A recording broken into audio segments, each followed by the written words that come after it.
Simple questions for 100 people. Welcome to the experiment. I'm Bill Correll, and this is my investigation, my research project to gather data from 100 beautiful human beings for the sole purpose to see what actually happens across the interviews. Now, the questions are fixed, and all the interviews are going to remain consistent, with the variable being the actual participants themselves and, of course, their answers. So it's as if, Jose, I'm having you come sit on my porch to share your thoughts so I can learn about people. Now, I'm looking forward to what we're going to learn when we're done, but I'm very interested in the people, the process, and your particular story. So would you please tell all of our listeners what is your complete name? My name is Jose Angel Pereira Ruimwyk. That's a mouthful. I'm kind of a little difficult to pure American to spell it. Jose Angel Pereira Ruimwyk. So I have some friends from Spain and Italy that have 4 and 5 part names. Can Well, you maybe? because they're very common. I'm Venezuelan born, but we were a Spanish colony. So it's Yeah. very typical that people have 2 and 3 names and has 2 last names. Yes. Absolutely. So tell me a little bit about each one of those names. Where do they come from, and how do they land up on your business card? Okay, that's great because Jose is Joseph, the father of Christ. Right, right. But in Venezuela, in all Latin America, if you call somebody Jose, 100 people will turn. Yes. A lot of Jose. In my case, my father's name was Jose, so he put me his same name. Angel is Angel, Angel.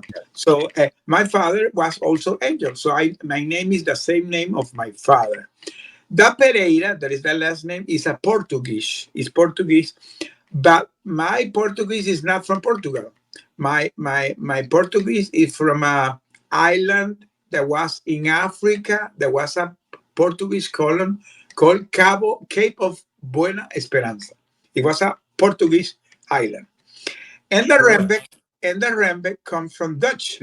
It's because my grandfather, he came to the Maracaibo Lake in the early 900s when the oil and gas production in Venezuela began.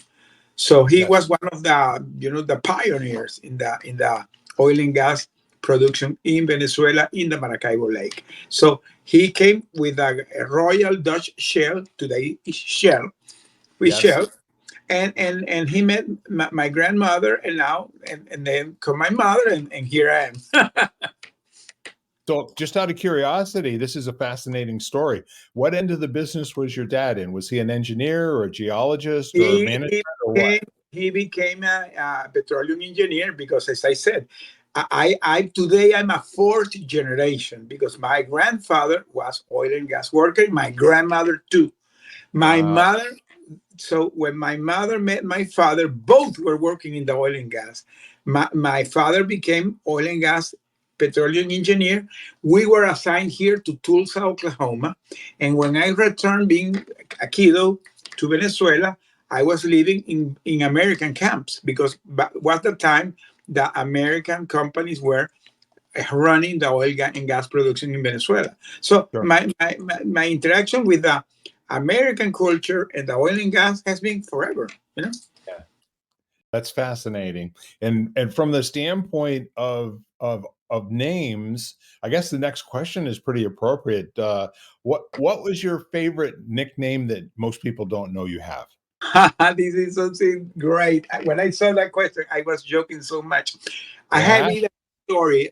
That story is so great that all my pals that today we have 60, 65, and we always joke about that because when I came back to Venezuela, I had like 12 years, and Yep. I went to these American camps.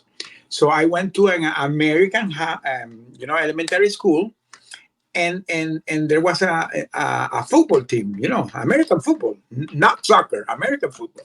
Right. And I was like, and then the coach, when he saw me, he said, "Oh, this guy can be a fastback." So I began to play in the football team, and one of the guy saw me and they say, "Hey, this guy he's like this. And there was this famous character of the Fantastic Four that in Spanish is the thing. In Yeah. Spanish is called la mole. In Spanish, the thing is la mole. I became mole. So Morley. my nickname Orange and made out of forever, rock. Yeah. became mole. That's Everybody fantastic. knew me for mole all my life. I became mole. Yeah, it's kind of interesting that I don't usually say fantastic, but I think I've said it at least 3 or 4 times already with you, and with good reason. You are fantastic, aren't you?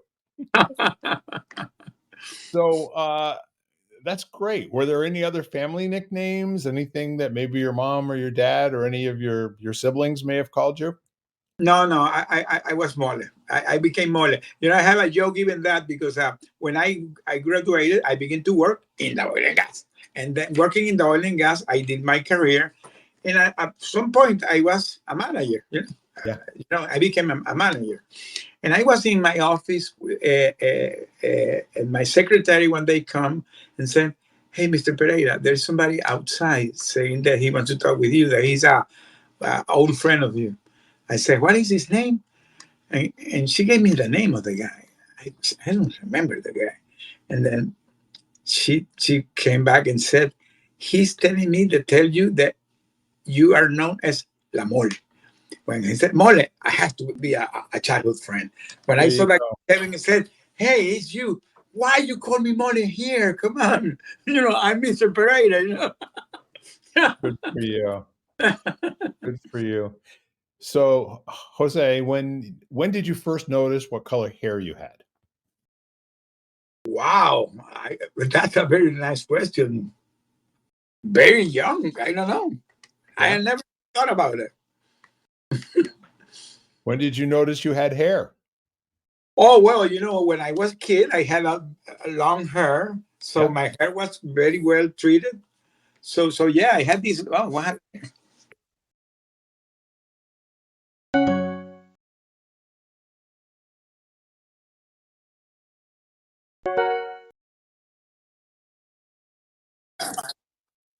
I lost. Let me do something because something is happening here with a connection that maybe is interfering. I don't know why, because I'm doing it from by the phone and I have the connection of the phone disconnected, but I don't know what's happening. Well, if don't worry about it. My producer will edit this together. We'll cut this part out. Okay, okay. All right, Eric, do your magic, okay? I So again, you had long hair, you were a child. had my long hair. I always had my long hair very, very well treated. So yeah, my hair was a big thing by the time. Was that customary for young boys to have long hair? Well, yeah, but I remember it was in the 70s, Well, and I Oh, was yeah. 70s. I was living in American camp, hearing the rock bands of the 70s, you know. Yeah. Venezuela, I was living in Venezuela, but maybe people doesn't know. Venezuela by that time was one of the wealthiest countries in Latin America. So Yeah. all these big bands always were going to Venezuela. It was very common to see the Rolling Stones, Deep Purple, Led Zeppelin, all these big bands, they went to Venezuela. Yeah, it was a first world country. It was No. not first world, but was kind of because they was wealthy. Was really Yeah. wealthy. Yeah. Well, I Today mean, is in ruin. The country in ruin. I yes, we will probably get into that. I will bet we do. No doubt about it. So, what is your favorite thing to do to intentionally waste time? I like to read. None. I don't feel like wasting time, but I like to read. Yeah. It's the way I try to relax reading. What sort of things do you read? Everything. I really I don't I Of course I'm not a guy that I'm more like history, true stories, inspirational stories, this type of thing I like to read. Yeah, Yeah, mostly nonfiction and non-fiction. I like fiction, but in the movies. there you go. In the movies. We'll get into that in a minute too. So, how much time would you say out of a week you spend reading? Oh, a lot, a lot. I can say like 3 hours per day. Yeah. Good for you. And that keeps your head on square, doesn't it? Oh yeah, yeah, yeah. I got the tradition since I was like 15 years. That I became a big reader. Yep. So I appreciate that. And you mentioned movies. So what's your favorite movie to watch alone? Do you have one that you've watched more than anything else? I'm a big DC and Marvel fan. Okay. And my most character is Superman. Yeah. I'm a very big fan of Superman. Yeah. Back in the 70s, he was the one that got it all started, wasn't Oh he? yeah, and by the way, there's going to be a new movie that is going to be coming next year. The new Superman. That I'm excited hearing all the stuff that they're advertising about that, because apparently it's going to be a great movie. So is there anything in particular that got your interest? Is it like a little bit of a story twist or who it involves for a change? Because the producer of Superman is going to be the original guy that was with Christopher Reeve, and he's trying to give that twist, to the original, with a costume more like the costume of the '60s. Yeah. So it's gonna be a great twist. Yeah. Back in the original DC comic days. By it's the same that happened with Batman. Batman, they put all these fancy things, and Right. in your memory you have the original Batman that was plain. Yeah. Yeah. And along those lines, my wife and I were talking last evening, and what we were marveling at was that in the day, special effects were so simple, Yeah, you yeah, know? And just to give a comparison, the original Jurassic Park, which was like that was mind altering because they had 17 seconds of this valley with the dinosaurs parading across the valley. yeah. And that gave us goosebumps seeing that the Yeah. first time. And now every cheap little movie has all this CGI that's generated But and you know every what? Marvel. Sometimes they lose. Yesterday I had, because we had these hours in electricity, and my son was without electricity, so he came yesterday with his kid. So we were looking a movie here, okay, and they Yeah. put the new movie, King Kong versus Godzilla. Yes, that's a He new has release, isn't it? so much effects that you lose it, because there's no movie; it's only effects. It's exactly what we were saying. There's no plot. They don't do any character development, and most of it is just the same kind of little aside comments and somebody who's whatever. But they just don't. It's too easy to make something that's visually But very. you do that in a computer, so that's it. With AI, you do that in a computer. So I don't get it. I'm more back in the days, those movies even that were have their things. I remember the Superman, when it was done by Christopher Reeve. Wow, they have his special effect. And I remember that, when he was flying, those stuff, you were, wow. Now this, but it's part of the evolution of the theater. But I prefer to go back to the old fashioned way. Yes, yeah. The 1950s and early 60s, Steve Reeves, Yes. with the way that he was flying, we believed he was flying, didn't we? Oh yeah, yeah, yeah. Well, that's fascinating, and that's probably something that my grandchildren would definitely lose themselves in as well. Oh But yeah. so very good that we're kind of segueing into the next question. If you were to have an action figure made of you, Jose, what superpower would it have, and what colors would its uniforms be? Well, I would love to be Superman. Can you imagine that you can fly? Huh? Yeah. Okay, and be bulletproof.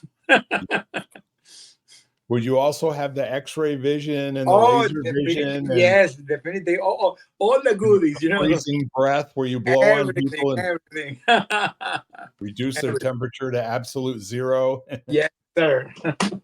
It was It was a time where you didn't have to be too sophisticated to really wow kids our age. I think I was 10 or 11 years old when I really started buying comics in earnest, you know. Okay. And so so you would it just be like Jose Superman, or would there be any changes you'd make to anything about it? No, I will do myself, you know. I Yeah, will do myself being a superhero. you could put a big M on the front of it, right? Maybe. You know, I'm laughing because my book is gonna be out very soon, and when the editor was proposing me the covers of the book, one of the cover was like a superhero, and I Yeah. was that cover is great. And my grandson said, "Hey, granddad, this your book is not gonna be a comic. Come on." So I was trying to put that in the cover a superhero, but no, okay, take it out. How old is your grandson? He has 12. I had Yes, right. three. I had three, but he has 12. And what are their names? Sebastian has 12. Martin has 8. And Lucas has 4. Oh, no, Wow. 5. 5. Now he is already 5. Now, are they all in the same family, or are they cousins to No, each no. other? Sebastian and Martin are siblings, and Lucas is a cousin. Good. Do they get to spend much time with each other? Yeah. Because my two grandsons, they were living in Bogota, Colombia until last year. So Right. Lucas was alone here. So when my son came back from Colombia, they got together. Now they're very close. Yeah. Wow. So, does Lucas look up at the two cousins as kind of like being the big guys, and They are the big guys. They are the big very guys. cool, right? They're very cool. Very cool. Yeah. That's, again, what did you want to grow up to be when you were 5 years old? Wow, that's a very good question. When I was 5 years, wow, I never thought about that. You know, everybody when has that year, 5 year, I believe I wanted to be an astronaut, something like that. I believe, yeah, I Yeah. wanted to be an astronaut. And you know why? Because going my memories back, as I said, when my dad came here to Tulsa, he was in the Tulsa University, and he Yeah. began to do give some classes of physics. And one of his mentor was a former astronaut. You know, was a former astronaut, and I always recall the image of the guy, and he gave me a photo of him with his suit and was signed. So I always got that image in my head. Yeah. So yeah, I was thinking to be an astronaut. That, of course, never happened. That's as close as you and I got to a real Superman, huh? Yes. Yeah, absolutely. Astronauts were everything, and they were physically fit, and they trained, with their mind and their body and their Everything, spirit. Oh, everything. They were kind of superhero, really. absolutely, absolutely. So, yeah, I mean, we could spend some more time on that because when did you learn English, if you don't mind? When I was kid here, as I said, I live in Tulsa. I live in Tulsa, and But then how I old were you then? How old five were years. you? Yeah.5 years. Okay. I stayed in Tulsa from having 5 to 12. But when I came back to San Tome in Venezuela, it Yeah. was American camp. So we speak in English and in Spanish, and because that all the customs were Americans. Right. We celebrated 4th of July. We celebrated Thanksgiving. We Of course. celebrated Halloween because it was an American camp. So Yeah. that was in 1963, 73, 74. In 1977, there was a president in Venezuela that nationalized the oil production. So all Right. the American companies left Venezuela. Yep. Okay. Same thing the Saudis did. Yeah, The exactly. same thing. Remember that was like a pandemic all over the world. All that because Venezuela by that time was member of the OPEC. So all Right. the countries of the OPEC were doing that as a replica. the Saudis, the Iranians, the Libyans, the Iraqis, Yep. all the oil and gas countries begin to nationalize, and Venezuela did the same. So they Yes. canceled the contract, the American company, but the customs stayed there. And let me tell you something that for me was great. That when I came back to the U.S. after I went through this hostage situation, and I came back in October 2022. When I came back, I began to post things in my Facebook talking about my childhood memories, Yeah. because for me, having grown up in American camp in Venezuela was a great thing. And when I began to post these things, there is a guy that came to me and said, "Hey, I want to meet you. And Yeah. I want to invite you to a meeting." You know what happens? That today, all the Americans that live in Venezuela by that time, they had like a club, and they meet every year in Austin. They have a yearly gathering, and they meet all the people, the survivors, including their families. Right. Amazing.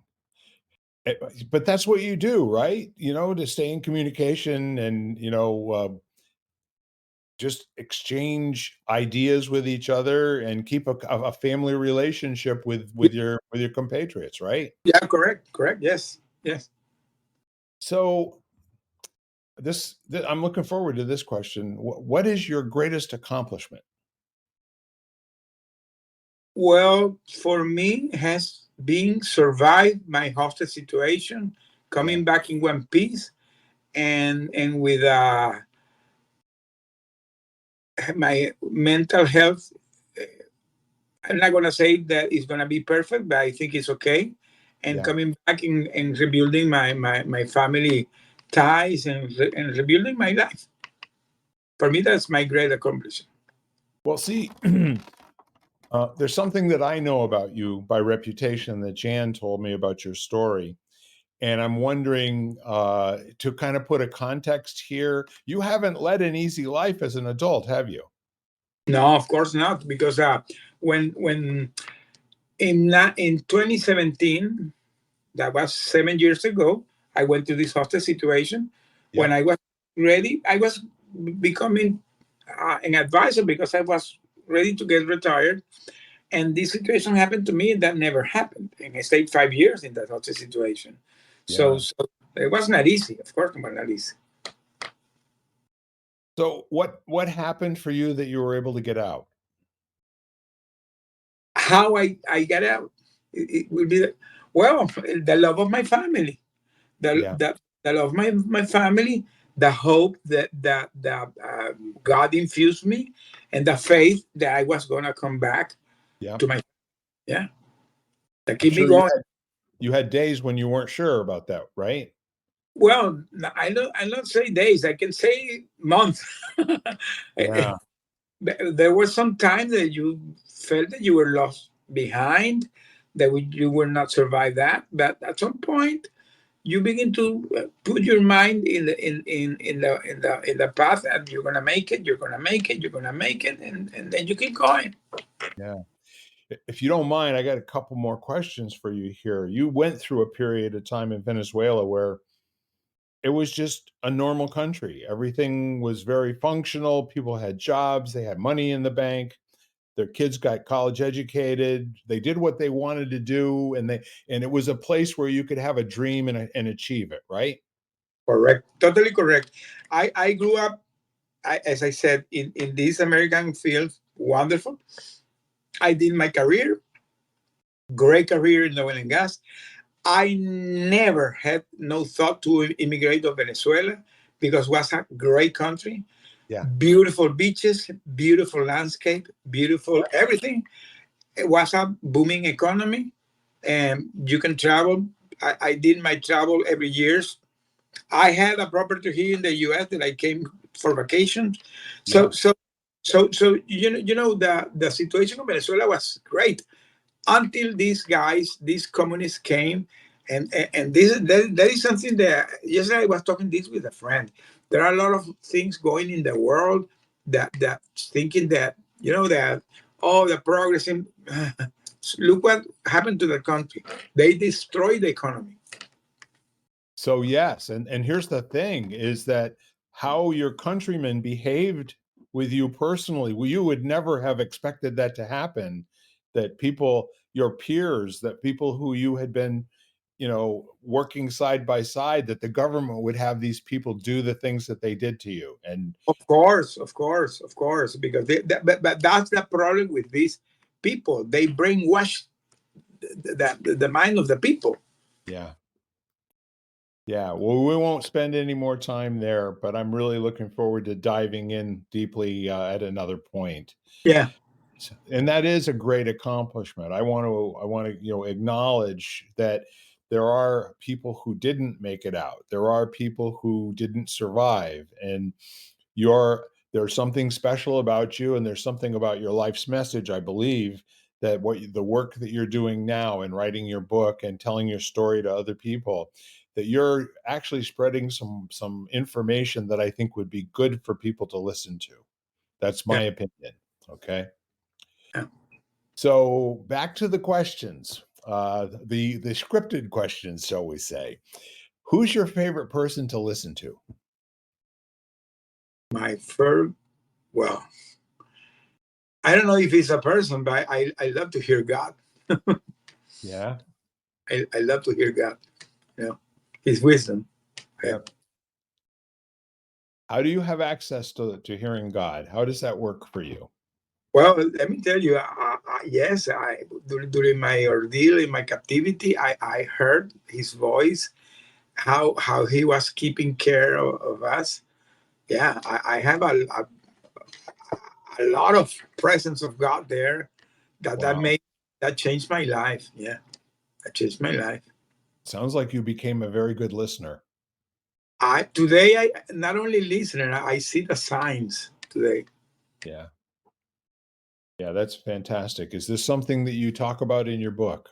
I talk in my book about that. I Would talk. you please? I have some passage in my book that the other day I was reading the final of my book. I say something there that that for some reason situation that I went through, people maybe will not believe that happened to me, Right. but I know that happened. It happened, and what's magical thing that happened because of God. Yeah. Yep. Something that I think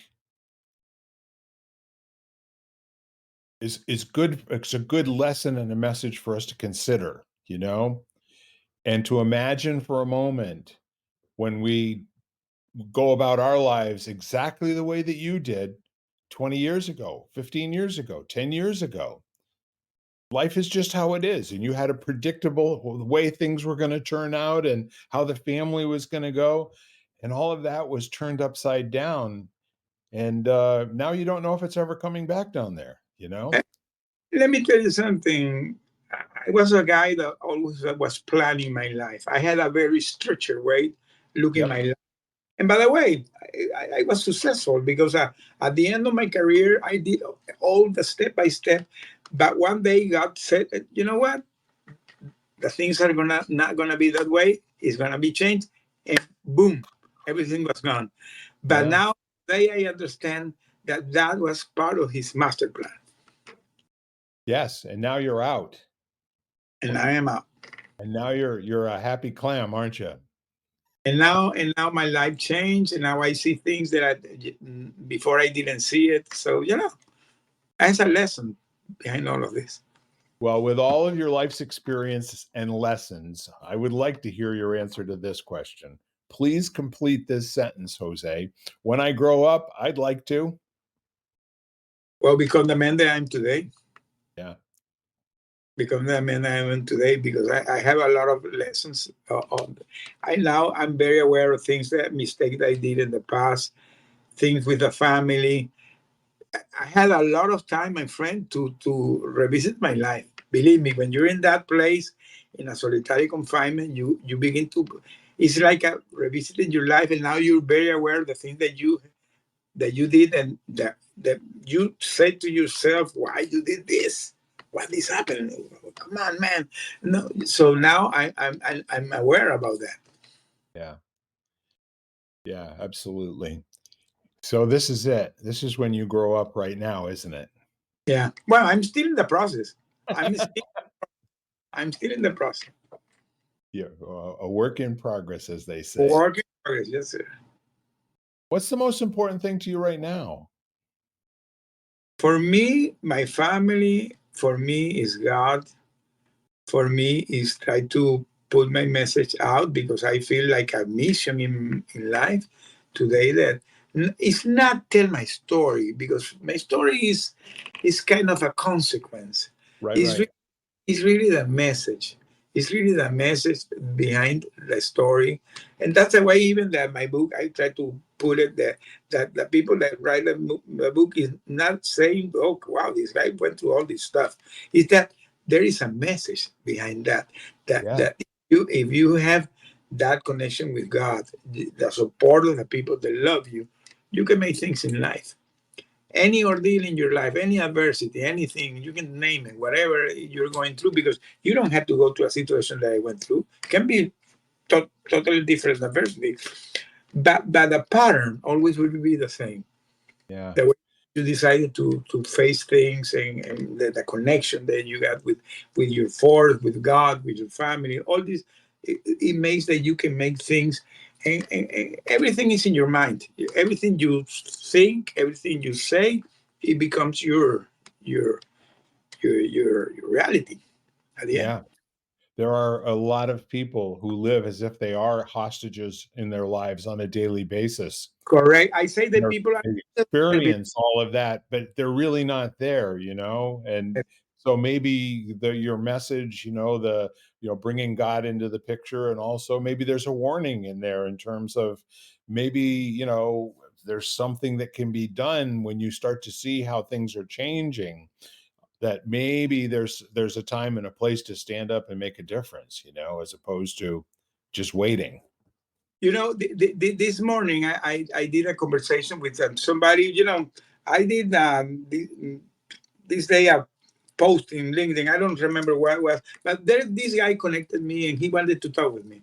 So I talked with the guy, and the guy is a Vietnam vet. He has a great story, a great Yeah, story.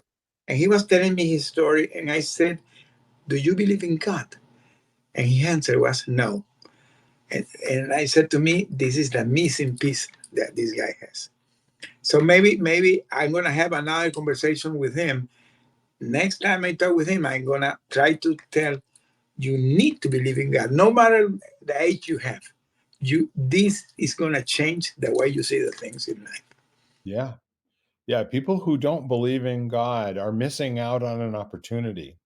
They're Yes, they think that they're the beginning and the end of everything. However, when they start to understand that there actually is, a higher power, a greater and more superior force in the universe than you and me, life starts to take on a little bit different meaning, a little bit different context. And it sounds yes, to me like that's what got you through the yes, years of being incarcerated. yes, yes, yes, yes, definitely. So, what would you like to leave in the world, Jose, when your life is over? My legacy, what I say, my legacy, that my words had changed life, that have inspired people that are going through things in their life that they can see them different. Yeah. If I put that message out, I will feel that I have been very well served. That's what I want to leave.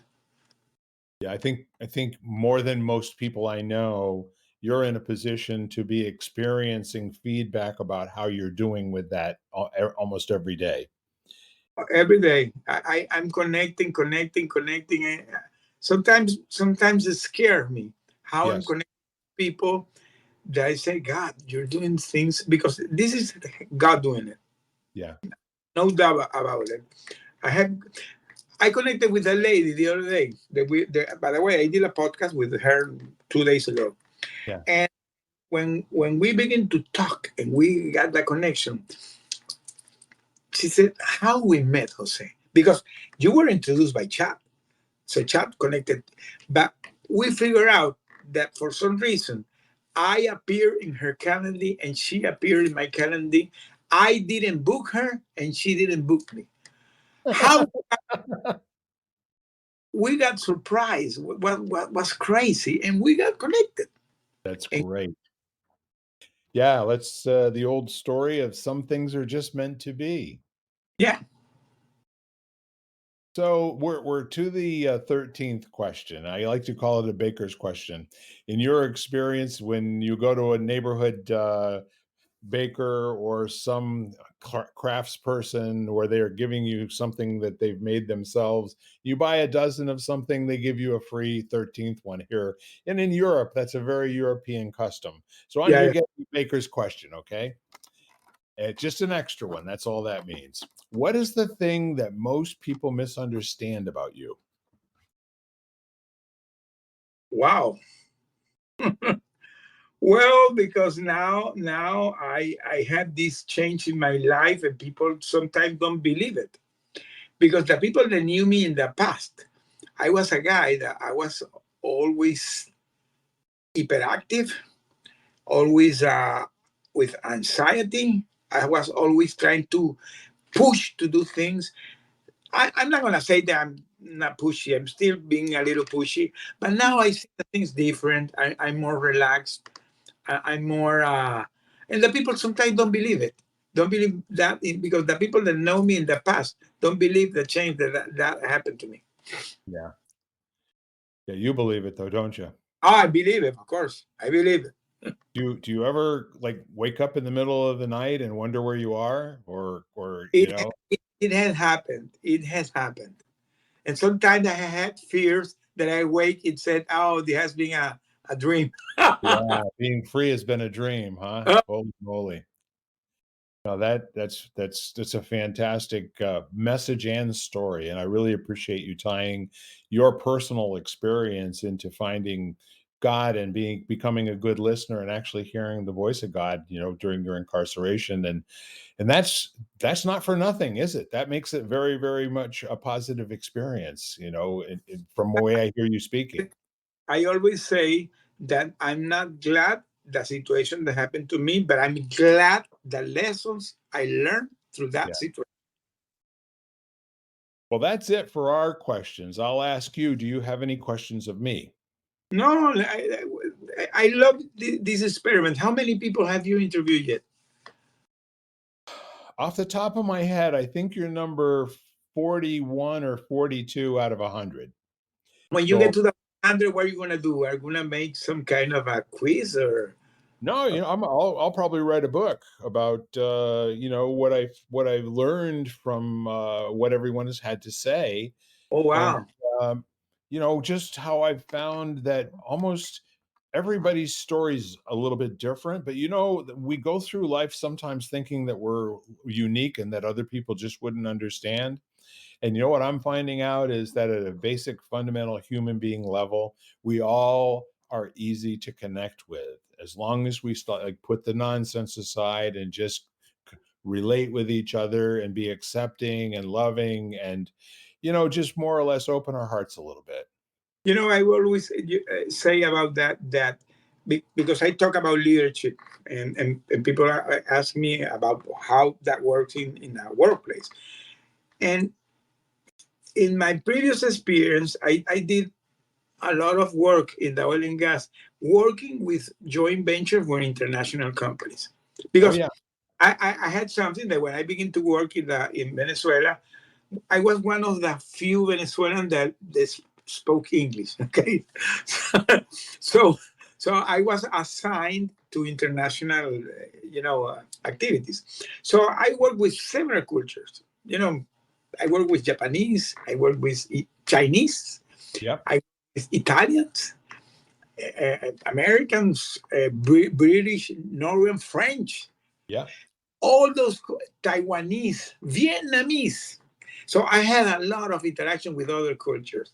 But you know what always was the pattern when you connected with the people as human being?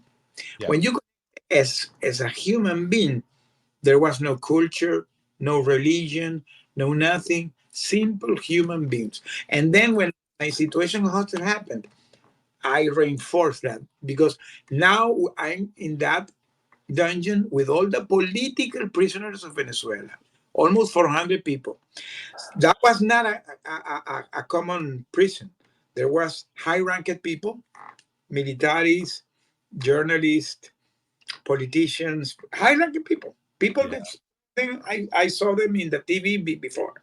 Now are my comrades, cellmates. But Yes. connected to us, all of us, that we were people. We were the same people going to the same suffering. So now we're connected there, helping each other, and you connect with the people being people. Yeah. Because as you say, when you take out all the suits, all the titles, everything, you're a simple human being. We all sweat and bleed the same way, don't we? And we go to the restroom and do the same thing. 100%. Yes, no doubt about it. Well, I want to thank you for being my guest here. It's been a ball interviewing you, and I get a lot out of asking questions, and I do it in my life all the time. But I really have appreciated you and who you are, and kind of sharing yourself with us here. So I want to thank you again. Thanks very much, Jose. Thank you very much. Thank you very much for having me. Thank you. So, ladies and gentlemen, these are simple questions for 100 people, and let me know if you'd like to be a guest on the program. I'd love to have you. But if you want to reach out to Jose and maybe make a personal connection, Jose, how would they reach you? Well, I have my webpage that I, by the way, refreshed very 1 week ago. www.joseconnect.com. That webpage has everything. I have my coaching program there. I have my speaking gigs there. If somebody wants to contract me, I have my book. I have my newsletter. I have my YouTube channel. Everything is in that place. So you go to that webpage and you can go all over. And I'm very active in LinkedIn too. I have now a radio show every Monday. It isn't a Christian channel that airs in Facebook. So I'm doing it simultaneously, an audio room in LinkedIn and a live Facebook in Facebook every Monday morning. So I'm becoming more active in that space like you are. Yes. Oh, fantastic. So that was www.joseconnect.com. Connect that. Very simple, very straightforward. Thank you, my friend. Okay. It's a pleasure. Have the best day ever, and God bless you. God bless you too, my friend. Bye-bye, all at home, and we'll see you soon. You've been listening to Simple Questions for 100 People, part of the Exvadio Podcast Network. You can find every episode at exvadio.com/podcasts, the Apple Podcast app, Google Podcasts, Spotify, iHeartRadio, and wherever you find podcasts.